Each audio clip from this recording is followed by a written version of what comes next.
Right. So we talk about, I think like a lot of this involves training the interviewers and sometimes like training the hiring managers, right? And especially for the interviewers, like sometimes the interviewers need to shadow multiple sessions and then learn about the whole interview skill sets before they become, hey, I can be the interviewer for this like particular panel. Like curious about like sometimes engineers are like, I just come in and want to code and then develop product. I don't want to do the interview. And as the company grows, there are times it's just like we cannot find enough interviewers to do the interview. How do you encourage the interviewers, the engineers to interview? Vinithra, maybe you can take this first. Yeah. So we haven't had too much of an uphill battle in my experience because engineers care about who they work with.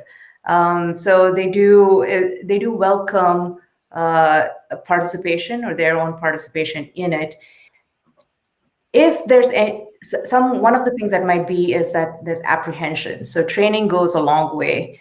The other part is that you do have you can offer different modes of interviewing. So do you want to be part of the phone screen or the take home or the on-site, different focus areas?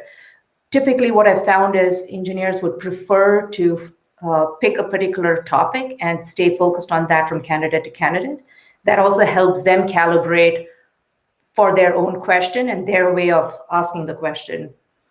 And lastly, I would say, like, acknowledging the time that they put in, putting a cap on the number of interview hours, taking into consideration that they have to also spend time to write things out, and so on. Got it. I'm going to actually say we've taken the very extreme approach of saying, why would you make it optional? Everyone is required to do interviews. We don't require them right away. We want people to onboard successfully without worrying about that. We want them to get to know our company and be able to talk about it. So typically it's 6 months to a year before they join. But I actually think that it's a potential problem if you allow people to self-select, because then you get the people who are most enthusiastic about the company and sort of your best cheerleaders interviewing, which sounds great.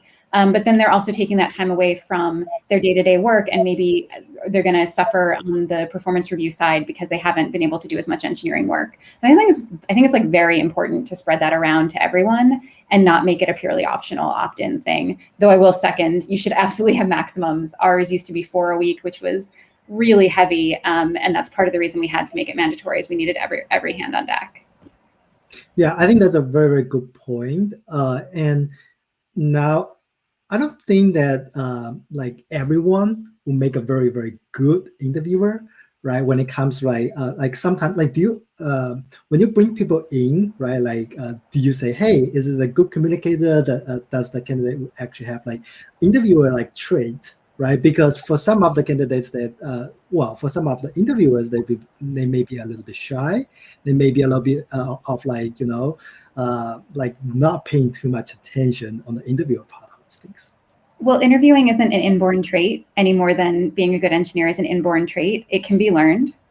And so I reject the belief that there are people incapable of becoming good interviewers. There are people who stalwartly refuse to become good interviewers. I will acknowledge that. And sometimes you have to figure out a solution for that. I've absolutely had to tell people, like, your job is to be nice. Like, you need to make people feel comfortable. And that is your job. You are not their adversary. You're actually their biggest proponent in this moment. You're trying to give them the best possibility to succeed. So I've literally had to tell engineers like very basic things about like how to be friendly to others.